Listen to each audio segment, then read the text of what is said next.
Pendant votre apprentissage du C, vous avez découvert les pointeurs et les pointeurs sur fonction. C'est des outils très pratiques que vous avez utilisés très souvent, et d'ailleurs je pense que vous avez eu un petit peu de mal au début, parce qu'on sait bien que les pointeurs c'est pas facile. Sachez que, bien évidemment, les pointeurs et les pointeurs sur fonction existent toujours en C++, mais ils arrivent accompagnés de deux nouveaux amis que sont les pointeurs sur membre et les pointeurs sur fonction membre. Donc nous allons découvrir aujourd'hui comment les utiliser et surtout à quoi ils servent. Alors pour cela, je vous propose toujours notre bonne vieille classe sample, tout à fait ordinaire, qui va contenir un entier foo, okay, et une fonction membre bar. Rien d'extraordinaire. À l'implémentation, on voit que c'est exactement la même chose, hein, il n'y a absolument rien d'intéressant là-dessus. Cette classe est parfaitement banale.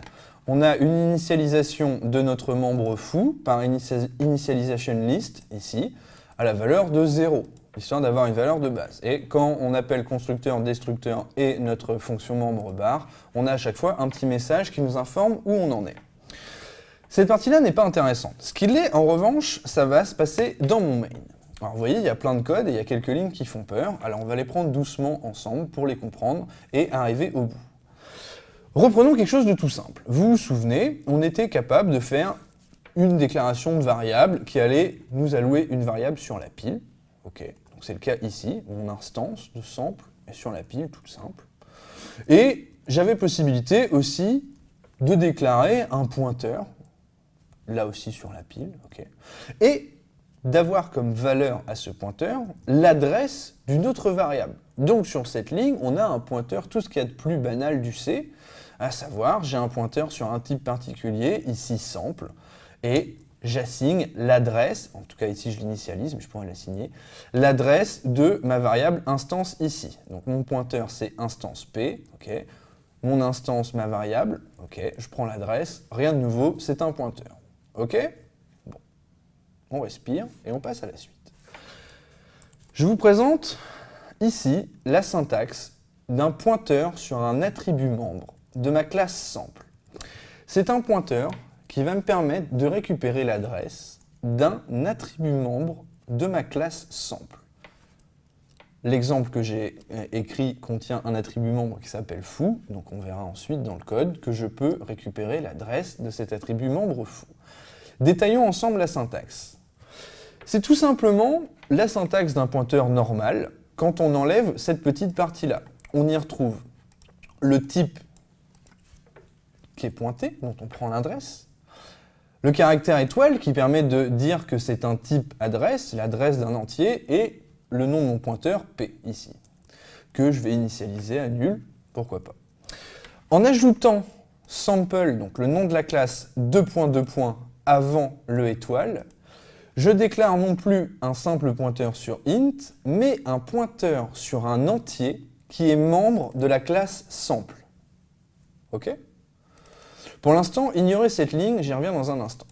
Donc, ici, j'ai tout simplement un pointeur sur un entier qui est membre de l'entier doit être membre de la classe sample qui est initialisé à nul. En dessous, je vais pouvoir tout simplement assigner l'adresse de mon membre foo à mon pointeur. On retrouve exactement la même syntaxe que pour un pointeur simple. C'est-à-dire que ici, j'ai mon pointeur et j'y mets l'adresse d'une variable. En particulier, ma variable instance ici. Instance est de type sample. Instance P est de type adresse de sample. Je prends donc l'adresse d'une variable de type sample. Cette ligne est identique. P est un pointeur qui prend l'adresse d'un entier qui est membre de la classe sample.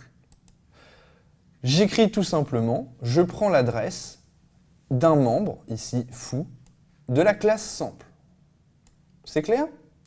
Pour s'en convaincre, on a quelques lignes d'exemples en dessous qui vont permettre d'illustrer ça. En particulier, je commence par faire un affichage témoin de la valeur de mon attribut foo à t0. Okay. Ensuite, je vais pouvoir assigner une nouvelle valeur à mon attribut foo en utilisant le pointeur. Pour cela, j'introduis un nouvel opérateur que vous ne connaissez pas encore, qui est l'opérateur .étoile. Ok ? Donc, instance .étoile P va me permettre d'assigner la valeur 21 à P. Que signifie exactement cet opérateur point étoile? Réfléchissons un instant. Je vous ai dit ici que je prenais l'adresse d'un membre, ici fou, de ma classe sample. Oui, mais lequel? Parce que mon attribut fou peut exister dans chaque instance possible. Ici, j'ai déclaré une instance de ma classe sample. Je pourrais en avoir 2, 3, 4, 5.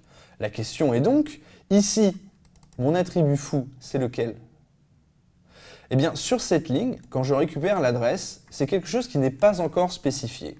Et pour savoir de quelle instance je parle, quand je veux utiliser mon attribut fou, je dois préciser l'instance concernée et utiliser dessus l'opérateur spécial point étoile qui va me permettre d'utiliser mon pointeur P avec cette instance en particulier. Ici, cette ligne signifie donc que je vais assigner la valeur 21 au contenu du pointeur P de l'instance instance. D'accord? Rien de compliqué ici. Maintenant, évidemment, comme il est question de pointeur, je peux soit utiliser directement une instance de pile, soit un pointeur. Et je vais donc avoir un opérateur point étoile pour les instances de pile et l'opérateur flèche étoile pour les instances pour les pointeurs. D'accord? Ok, donc on résume.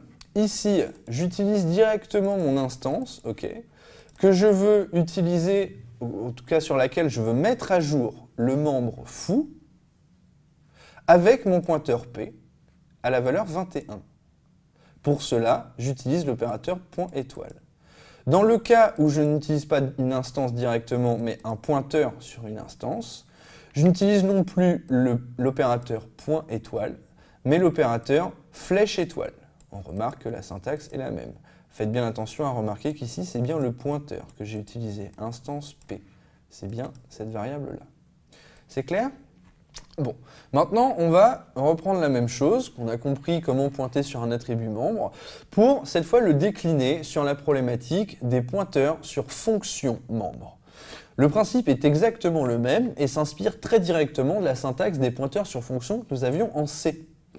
Souvenez-vous, en C, on aurait écrit quelque chose du genre, pour une fonction void, on aurait eu void, parenthèse ouvrante, étoile F, parenthèse formante, void. Ici, dans le cas de C++, je souhaite pointer sur une fonction membre d'une classe.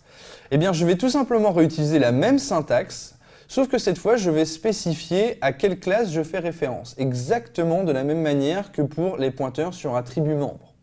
Donc, j'utilise sample : avec, tout simplement, le nom de la fonction que je souhaite donner, enfin le nom de mon pointeur, et je vais pouvoir ensuite l'assigner.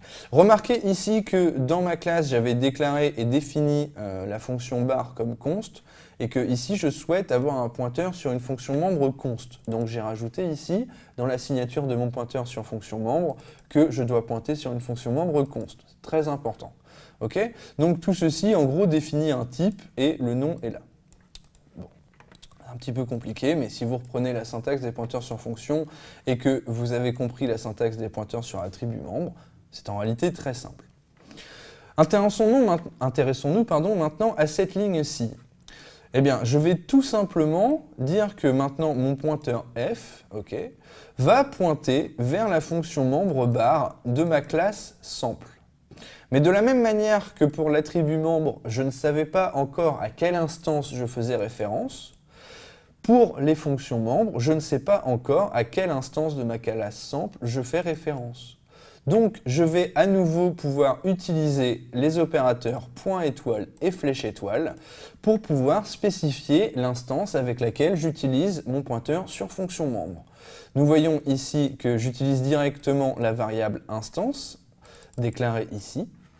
J'utilise donc point étoile, puisque ce n'est pas un pointeur, pour faire appel à mon pointeur sur fonction f qui a été assigné ici. Si je souhaite utiliser un pointeur, en particulier instance p déclaré ici, je vais pouvoir utiliser l'opérateur flèche étoile pour utiliser mon pointeur sur fonction membre. Alors, on va compiler et exécuter tout ça pour se convaincre du bien fondé. J'exécute. Et je vois que mon membre fou de mon instance avait bien été initialisé à 0. Puis grâce à mon pointeur sur membre, j'ai pu changer la valeur de mon membre fou de 0 à 21.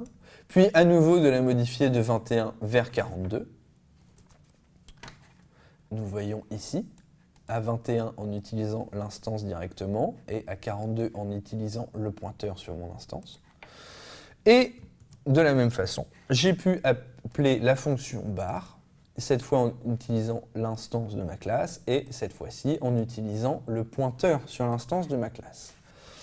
Bon, j'ai bien conscience que c'est compliqué parce qu'ici on a deux niveaux de pointeurs qui se mettent en contradiction. Est-ce que j'ai une instance ou un pointeur sur l'instance? Et ensuite, est-ce que j'ai un pointeur sur un membre ou sur une fonction membre?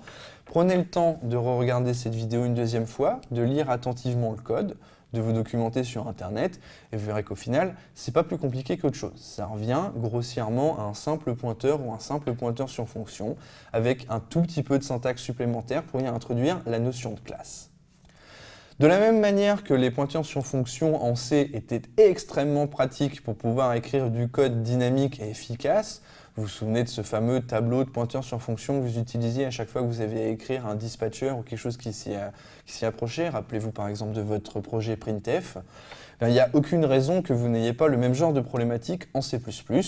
Et dans le cas où vous aurez une collection d'instances et une collection de fonctions membres d'instances, vous pourrez utiliser les pointeurs sur fonction membre pour sélectionner le bon traitement dans le cas échéant. Voilà, je vous laisse donc méditer un petit peu sur cette dernière vidéo un petit peu plus compliquée que les autres et on se retrouve dans un instant pour la conclusion de cette journée.